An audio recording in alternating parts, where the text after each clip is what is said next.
বিসমিল্লাহির রহমানির রহিম। আজকের সারা বাংলাদেশের মিডিয়া কর্মী যারা আছেন সবাইকে বাংলাদেশ জাতীয়তাবাদী দলের পক্ষ থেকে আন্তরিক ধন্যবাদ এবং অভিনন্দন জানাচ্ছি। আপনারা জানেন, বিগত দিনে বাংলাদেশের যে স্বৈরাচারী শেখ হাসিনা সরকার ছিল, তাদের নির্যাতনের কথা এবং এই দেশটাকে অর্থনৈতিকভাবে কোন জায়গায় নিয়ে আজকে দাঁড় করিয়েছে আপনারা সবাই জানেন। বিগত 17 বছর যে আন্দোলন সংগ্রাম বিএনপি করে আসতেছিল, আপনারা জানেন বাংলাদেশ জাতীয়তাবাদী দল সেই আন্দোলনের সর্বোচ্চ ভূমিকা পালন করেছে। তার সাথে সাথে আমরাও কালিয়াকৈর পৌর মৎস্যজীবী দল যুগ্ম সাধারণ সম্পাদক হিসাবে এবং 7 নম্বর ওয়ার্ড মৎস্যজীবী দলের সভাপতি হিসাবে প্রতিটা আন্দোলন সংগ্রামে সর্বোচ্চ ভূমিকা রেখেছি, মামলা হামলার শিকার হয়েছি এবং কালিয়াকৈর পৌর বিএনপির সিনিয়র যুগ্ম সাধারণ সম্পাদক, গাজীপুর জেলা বিএনপির সাবেক যুব বিষয়ক সম্পাদক জননেতা জনাব সাইজুদ্দিন ভাই আমাদের কালিয়াকৈর প্রতিটা স্তরের জনগণের স্পন্দন, ওনার নেতৃত্বে কালিয়াকৈরের সর্বোচ্চ আন্দোলন সংগ্রাম হয়েছে। সেই আন্দোলন সংগ্রামে আমরাও অংশগ্রহণ করেছিলাম।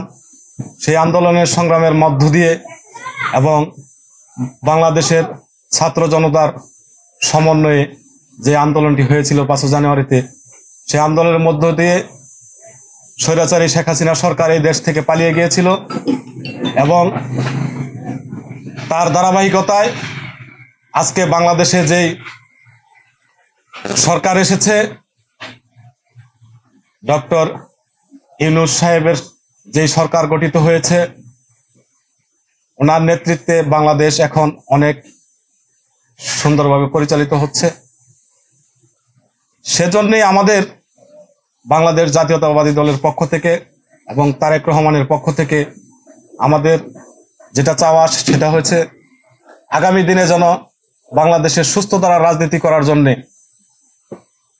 একটা অংশগ্রহণমূলক নির্বাচন বাংলাদেশে হয়।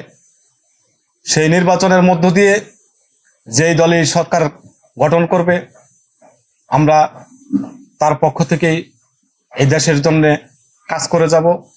আর যদি আমাদের বাংলাদেশ জাতীয়তাবাদী দল ক্ষমতায় আসে, তাহলে তারেক রহমানের নেতৃত্বে আমরা এমন একটা দেশ বাংলাদেশকে দিয়ে যেতে চাই, আগামী প্রজন্ম যেন আমাদের দেশনায়ক তারেক রহমান এবং শহীদ প্রেসিডেন্ট জিয়া রহমান, দেশনেত্রী বেগম খালেদা জিয়ার কথা ইতিহাসের পাতায় লেখা থাকে।